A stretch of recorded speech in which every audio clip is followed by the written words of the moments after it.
Dear students, myself Praveen Kumar Agarwal from Management Department welcomes you in my today's lecture of Operations Research.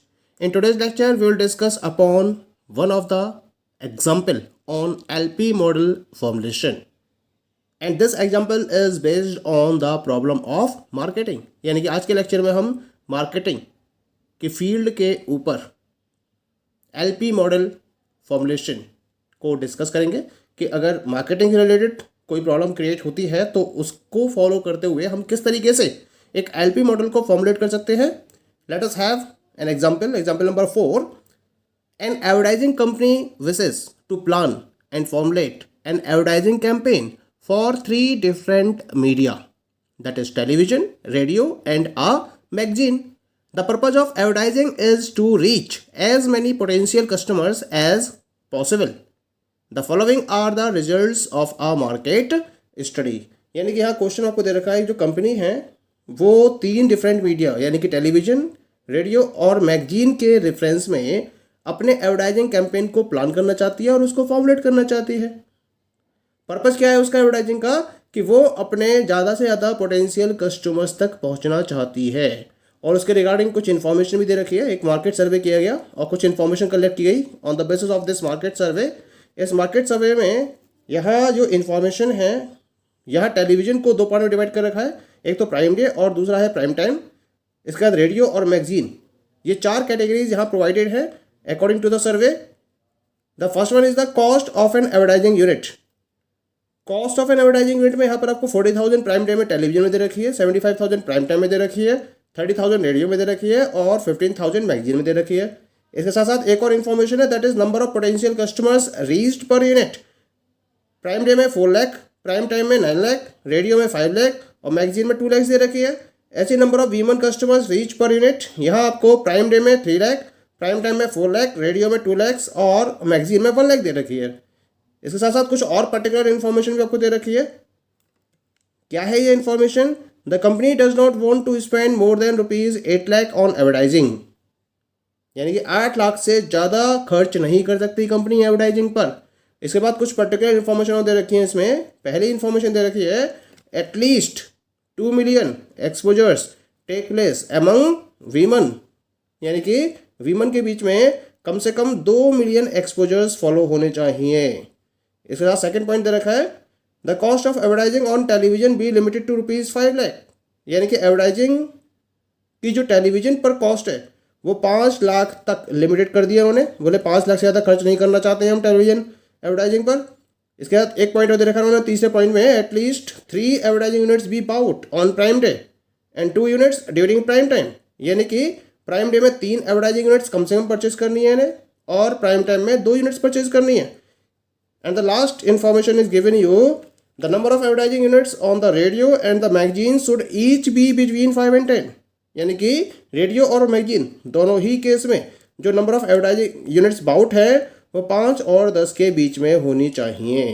तो ये सारी information आपको provided है regarding the advertising campaign of the company.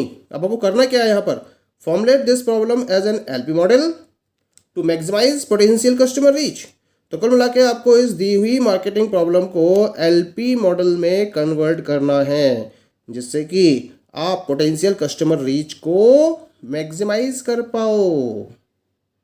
तो question तो हमें clear हो गया है. अब हमें करना क्या है, हमें करना है सबसे पहले तो जो दी हुई प्रॉब्लम है और उसमें जो डेटा दे रखा है प्रॉब्लम का, उसे हमें एक टेबुलर फॉर्म में समराइज करना होगा. क्योंकि समराइज करने के बाद उसके बेसिस पर मैथमेटिकल मॉडल को फॉर्मुलेट करना बहुत ज़्यादा आसान हो जाता है. लेकिन सबसे लास्ट में एक चीज़ यहाँ पर आपको दिखाई दे रही है कि यहाँ पर जो ऑब्जेक्टिव फंक्शन वो क्या है, पोटेंशियल कस्टमर रीच को मैक्सिमाइज करना. ये इस पर्टिकुलर प्रॉब्लम का ऑब्जेक्टिव फंक्शन है. तो यहाँ पर आपके डिसीजन वेरिएबल्स क्या निकल कर आएंगे कि भाई हमें नंबर ऑफ यूनिट्स को बाउट करना है. कितनी नंबर ऑफ यूनिट्स को बाउट किया जाए, कहाँ कहाँ, टेलीविजन पर प्राइम डे में, टेलीविजन पर प्राइम टाइम में, रेडियो पर और मैगजीन पर, जिससे कि जो पोटेंशियल कस्टमर रीच है कंपनी की वो मैक्सिमाइज हो सके. तो हम यहाँ पर जो डिसीजन वेरिएबल्स है ये कंसीडर करेंगे कि कंपनी X1 यूनिट्स बाउट करती है प्राइम डे में, X2 यूनिट्स बाउट करती है प्राइम टाइम में टेलीविजन पर, X3 यूनिट्स परचेस करती है रेडियो के रेफरेंस में, और X4 यूनिट्स परचेस करती है मैगजीन की, जिससे कि वो अपने पोटेंशियल कस्टमर रीच को मैक्सिमाइज कर सके। यहाँ तक क्लियर हो गया। अब हम इसको क्या करेंगे, एक टेबल के मीडियम से डेटा को समराइज्ड वे में रिप्रेजेंट करेंगे। तो किस तरह से होगा, late us have a look over this. तो यहाँ हम इसके रेफरेंस में एक टेबल को प्रिपेयर करेंगे, ठीक है, जिसमें हम डेटा को समराइज्ड फॉर्म में फॉलो करेंगे। The very first constraint is given you as cost of advertising unit. तो यहाँ हम इसको नोट कर लेते हैं, कॉस्ट ऑफ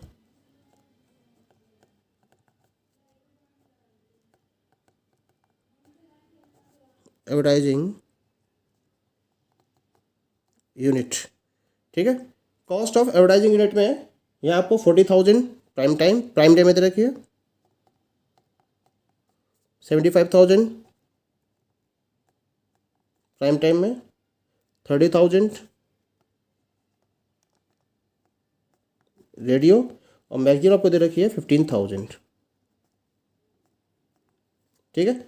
ऐसी दूसरी इंफॉर्मेशन इसके अंदर, number of potential customers, number of potential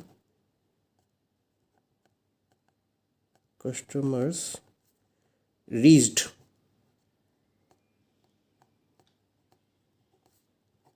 पर unit. Number of potential customers reached per unit दे रखी है आपको 4 lakh prime day, 9 lakh prime time, 5 lakh radio, और 2 लाख आपको दे रखी है मैगजीन के केस में। क्लियर हो गया, ठीक है। अगली जो information that is number of women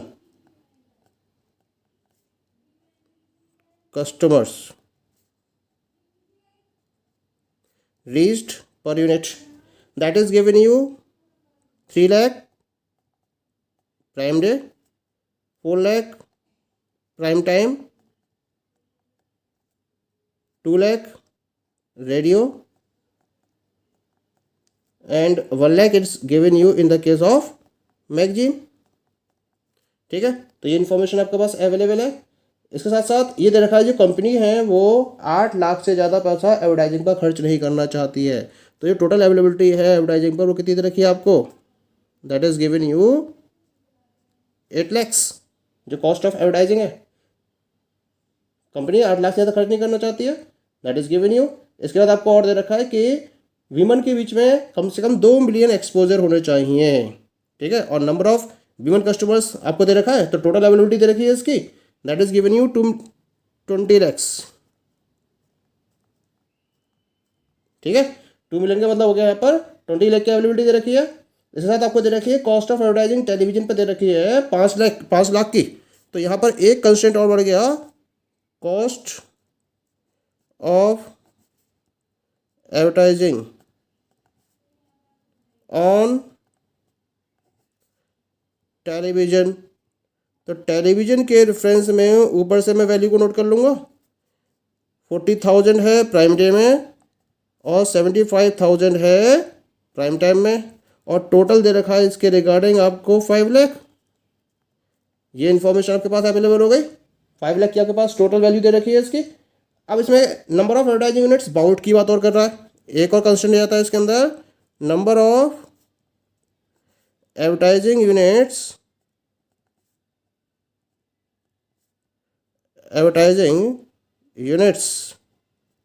bought.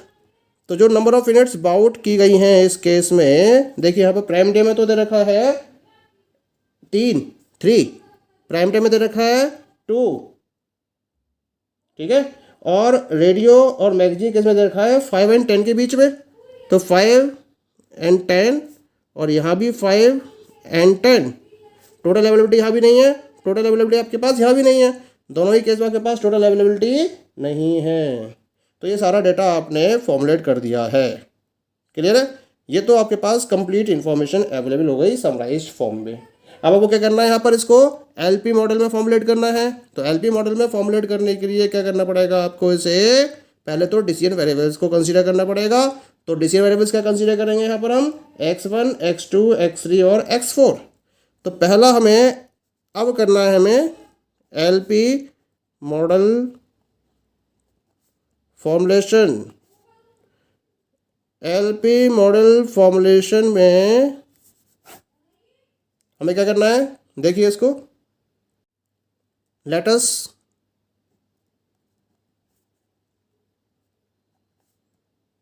से x1, x2, x3 and x4 is equal to number of advertising units bought on prime day,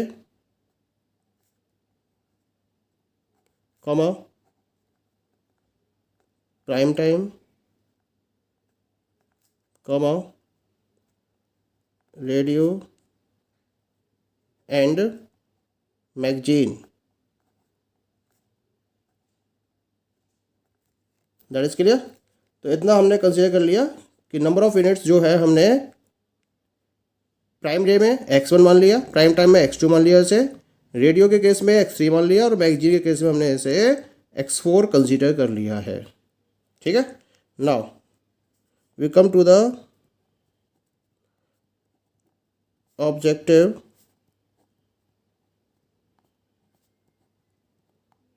function. Objective function क्या होगा, ये हमने क्वेश्चन से भी डिस्कस किया था कि जो एलपी मॉडल को फॉर्मुलेट करना है मैक्सिमाइज करने के लिए पोटेंशियल कस्टमर रीच को, तो मैक्सिमाइज और ब्रैकेट में लिखेंगे हम potential customer reach, potential customer reach and Z is equal to, क्या मानेंगे इसको हमें ना, यहाँ पर आपको क्या क्या दे रखा है, जो number of potential customer reach per unit है प्राइम डे में 4 लाख है, प्राइम टाइम में 9 लाख है, क्योंकि प्राइम डे में हम x1 मान रहे हैं तो टोटल कितनी आएगी 4 lakh x1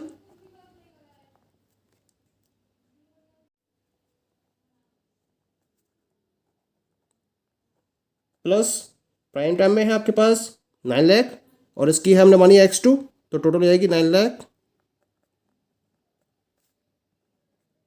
x2 plus radio हमने मानी है x3 और दे रखी है आपको 5 लाख, तो टोटल हो जाएगी 5 lakh into x3, 5 lakh x3 और प्लस मैगजीन के केस में दे रखी है 2 लाख और x4 हमने कंसीडर किया है इसको, तो पर यूनिट 2 लाख दे रखी है और टोटल हमने मानी है x4 तो जाएगी 2 लाख x4। तो इस तरह से आपका मैक्सिमाइज पोटेंशियल कस्टमर रीच हो गया 4 lakh x1 plus 9 lakh x2 plus 5 lakh x3 plus 2 lakh x4। तो ये तो हमारे पास आ गया इसका ऑब्जेक्टिव फंक्शन। अब हमें यहाँ पर प्रिपेयर करना है about the subject to constraints. तो सब्जेक्ट टू कंस्ट्रेंट की बात कर लेते हैं यहाँ पर। सब्जेक्ट टू कंस्ट्रेंट्स,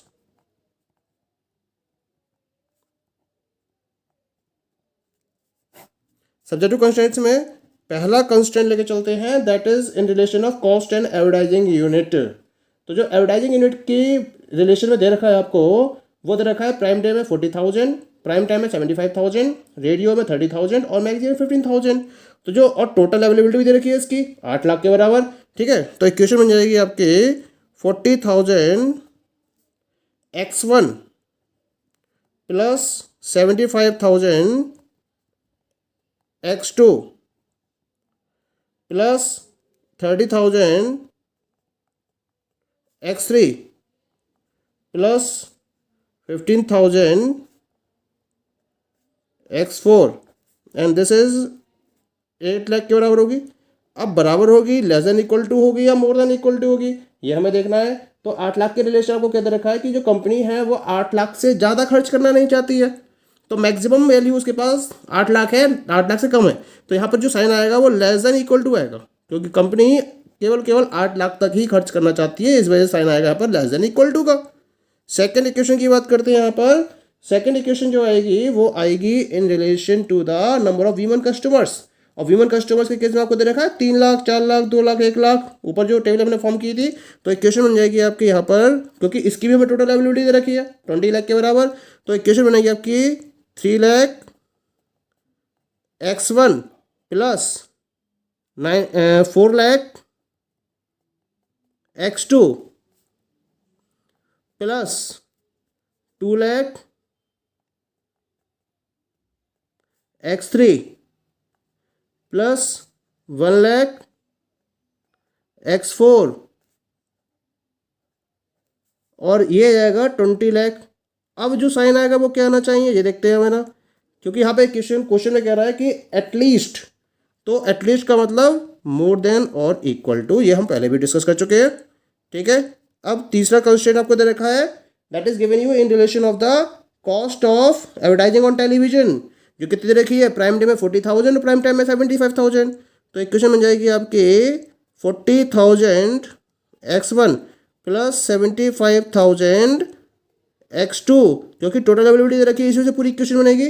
और 5 लाख के अराउंड दे रखी है इसकी टोटल अवेलेबिलिटी, टोटल अवेलेबिलिटी में इसकी 5 लाख लिख देंगे।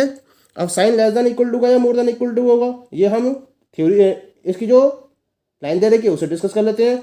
जो कॉस्ट ऑफ एडवर्टाइजिंग है वो 5 लाख तक लिमिटेड है, इसका मतलब इससे ज़्यादा खर्च नहीं करेगी कंपनी, तो साइन आएगा भाई आपका लेस देन इक्वल टू का। क्लियर हो गया। अब हम चौथे कंस्ट्रेंट की बात करते हैं। चौथा कंस्ट्रेंट किसके रिलेशन में, number of advertising units bought. अच्छा, अब ये चारों के केस में अलग अलग दे रखा है, प्राइम डे में 3 दे रखा है, प्राइम टाइम में 2 दे रखा है, रेडियो में 5 और 10 के बीच में दे रखा है, और मैगजीन में भी 5 और 10 के बीच में दे रखा है। तो इसका मतलब इंडिविजुअल वे में इसको फॉलो करेंगे। तो पहली इक्वेशन बनेगी इसमें x1, और ये x1 क्या होगा, x1 will be more than equal to, क्योंकि एटलीस्ट की बात कर रहा है यहाँ पर, एटलीस्ट की बात कर रहा है, इसी वजह से ये बनेगा x1 इज मोर देन और इक्वल टू 3। ऐसी पांचवी इक्वेशन बनेगी यहाँ पर x2 is more than equal to 2। ऐसे आपकी छठी इक्वेशन बनेगी यहाँ पर, छठा कंस्टेंट की बनेगी 5 और 10 के बीच में, यानी 5 से ज़्यादा और 10 से कम। तो जो x3 की वैल्यू होगी it will be more than equal to 5 and less than equal to 10। और सेम बनेगी आपकी नेक्स्ट इक्वेशन, और नेक्स्ट इक्वेशन में जो x4 होगा वो भी क्या होगा, मोर देन इक्वल टू 5 होगा और लेस देन इक्वल टू 10 होगा। तो इस तरह से ये आपके पास कंप्लीट कंस्टेंट्स के रिलेशन में सारी इक्वेशंस यहाँ पर फॉलो हो जाती हैं। लास्ट में एक कंडीशन और लिखनी पड़ेगी हमें नॉन नेगेटिव इंटीजर शो करने के लिए, that is x1, x2, x3, x4 and this will be greater than और इक्वल टू 0। ये क्या हो गए, ये नॉन नेगेटिव इंटीजर की कंडीशन को आपको रिप्रेजेंट करना होता है। इस तरह से आपके पास दी हुई मार्केटिंग प्रॉब्लम के रेफरेंस में एक प्रॉपर मैथमेटिकल मॉडल फॉर्मुलेट हो जाता है। So this is clear to all of you. Thank you.